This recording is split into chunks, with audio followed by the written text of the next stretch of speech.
What I found interesting for the morning session when I was sitting in there, and that's when you start to hear the attorneys start to trot out what their theories on this and how they're going to present their case.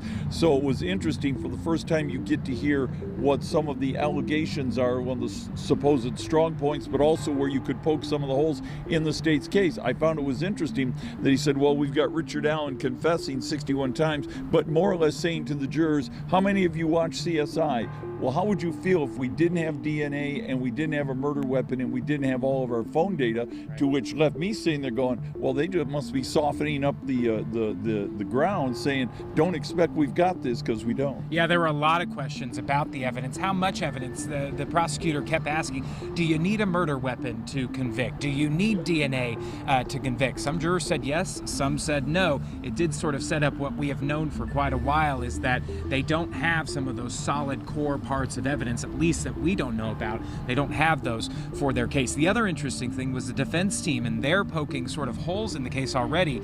By the way, the prosecution and the defense were each allowed to give a mini opening statement. It was about 5 minutes where they sort of laid out their case.